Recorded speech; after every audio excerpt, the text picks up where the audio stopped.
오늘 말씀 우리 요한계시록 12장 말씀으로 가겠습니다. 요한계시록 12장 1절에서 3절까지의 말씀입니다. 제가 읽겠습니다. 그리고 하늘에 큰 표징이 나타났는데 한 여자가 해를 둘러 걸치고 달을 그 발밑에 밟고 12별이 박힌 면류관을 머리에 쓰고 있었습니다. 이 여자는 아이를 베고 있었는데 해산의 진통과 괴로움으로 울고 있었습니다. 또 다른 표정이 하늘에서 나타났습니다. 머리 7개와 뿔 10개가 달린 커다란 붉은 용 한 마리가 있는데 그 머리에는 왕관을 7개 쓰고 있었습니다. 하늘에 큰 표징이 나타납니다. 그것은 출산이 임박한 여자와 커다란 붉은 용의 등장합니다. 우리가 항상 궁금합니다. 이러한 것들이 어떤 의미와 상징일까? 오늘을 사는 우리에게 무엇을 말하고 있는 것일까? 항상 궁금해할 수밖에 없습니다. 이 궁금증을 가지고 있는데 소위 말하는 이단들이 이것을 풀어내니까 우리가 호기심으로 미혹되는 경우가 많이 있습니다. 그런데 여러분, 이러한 우리가 성경을 읽을 때 우리가 읽게 되는 여자 또 용, 이러한 부분들, 이 상징과 의미를 알기 위해서 우리가 알아야 할 것들이 있습니다. 특별히 오늘 말씀, 이 여자가 무슨 의미이냐, 이 커다란 붉은 용이 어떤 상징이냐라는 것을 이해하기 위해서 그리스 신화를 이해할 필요가 있겠습니다. 이 그리스 신화에 아폴로 탄생 신화가 있습니다. 이것을 이해할 때 오늘 말씀을 우리가 좀 더 자세하게 이해할 수 있습니다. 이 아폴로 탄생 신화, 여러분 아시는지 모르겠습니다. 여신 레토가 제우스의 아이를 임신하게 되었습니다. 그런데 커다란 뱀 또는 용으로 묘사되고 있는 파이톤이 있습니다. 이 파이톤이 레토가 임신한 아이가 자신을 죽일 것이라는 것을 알았습니다. 그래서 레토가 임신한 아이를 죽이려고 합니다. 이 커다란 용, 커다란 뱀으로 묘사되는 파이톤이 임신한 레토와 그 뱃속에 있는 아이를 죽이려고 합니다. 왜냐하면 그 아이가 장차 자신을 죽일 것이기 때문입니다. 그리고 제우스의 아내가 헤라인데 이 헤라가 레토의 임신 사실에 분노합니다. 시기하고 질투하고 분노합니다. 그러니까 여신 레토가 제우스의 아이를 임신했지만 정식 남편이 아닙니다. 제우스의 아내는 헤라 여신입니다. 그래서 헤라 여신이 분노해서 레토를 죽이라고 파이톤을 또 압박합니다. 그런데 파이톤이 레토와 그 뱃속의 아이를 죽이려고 한다라고 하는 사실을 알게 된 바다의 신 포세이돈이 레토를 이 텔로스 섬이라는 곳으로 데려갑니다.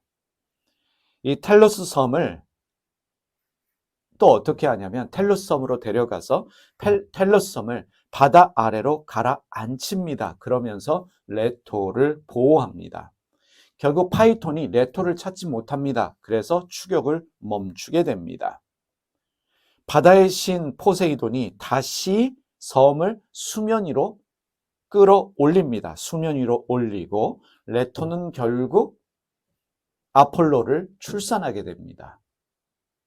그리고는 아폴로는 마침내 파이톤을 찾아내서 죽입니다. 여러분, 이 이야기가 이해되시지요? 오늘 읽었던 요한계시록의 말씀과 유사성을 여러분들이 찾으실 수 있을 것입니다. 레토 여신이 제우스의 아이를 임신했습니다. 그 아이가 아폴로입니다. 그런데 이 아폴로가 태어나면 파이톤을 죽일 것이다. 커다란 뱀 또는 용으로 묘사되는 파이톤을 죽일 것이다 라는 것을 파이톤이 알게 돼서 죽이려고 하지만 이 포세이돈의, 바다의 신 포세이돈의 도움으로 살아나게 됩니다.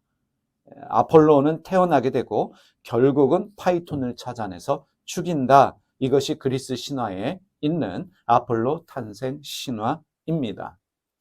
그런데 당시의 사람들이 이 로마를, 신약 성경이 쓰여질 당시에 로마의 사람들은, 많은 사람들은 로마를 어머니 여신 또는 하늘의 여왕으로 여겼습니다. 그리고 로마 황제를 아폴로 신으로 말했습니다. 그렇게 믿고 여겼습니다.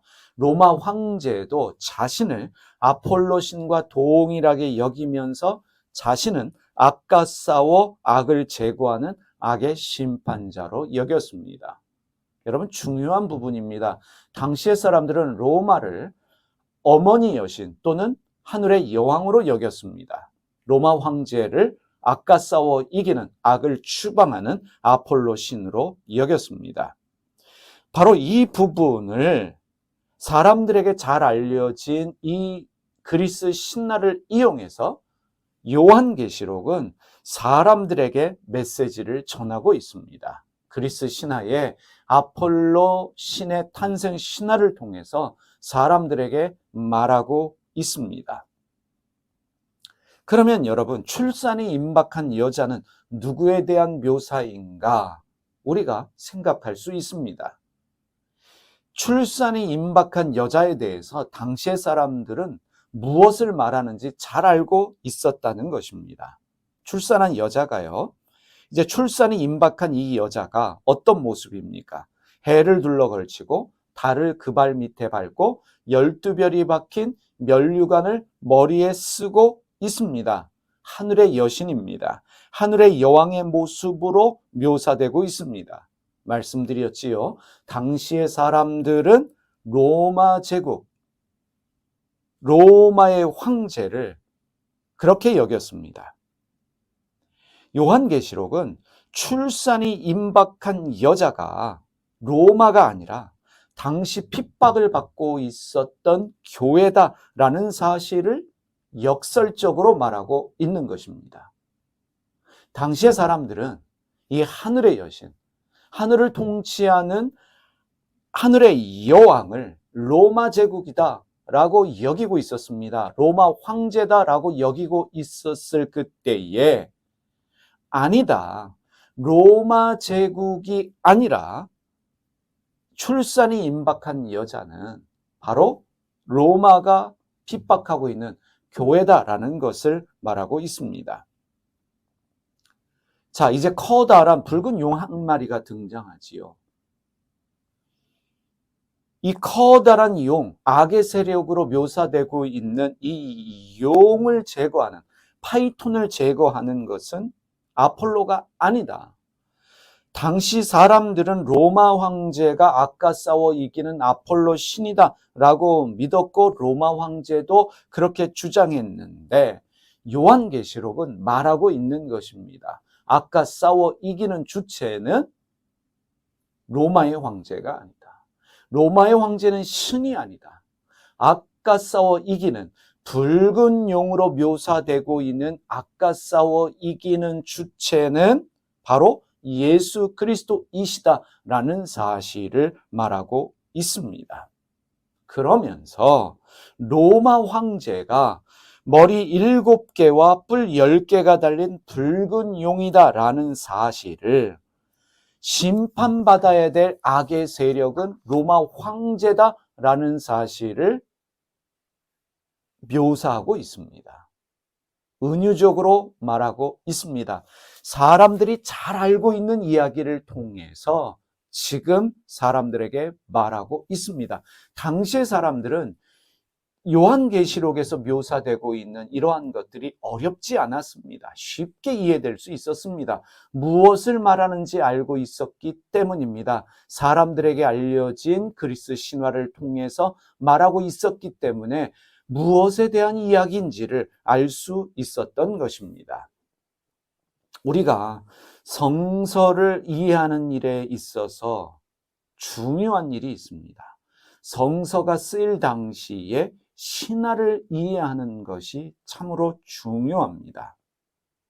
이 성서는요, 구약 성서, 신약 성서 모두 당시에 알려진, 사람들에게 알려진 신화를 거부하지 않고 포용했습니다. 그 신화를 이용해서 하나님의 말씀을 설명하고 있는 부분들이 많이 있습니다. 이것이 성서가 가진 포용력이고 성서가 가진 매력입니다. 신화라고 하는 것, 이 신화는요, 당시 사람들의 문화적, 사상적 가치를 알 수 있는 중요한 자료들입니다. 그래서 성서를 이해하는 일에 있어서 이 신화를 이해하는 일은 매우 중요합니다. 이 신화는 당시 사람들의 시선을, 당시 사람들의 생각을 알 수 있는 안경과 같은 역할을 합니다. 이 고대 근동에 이 메소포타미아 신화가 있습니다. 또 로마 신화가 있고 그리스 신화가 있습니다.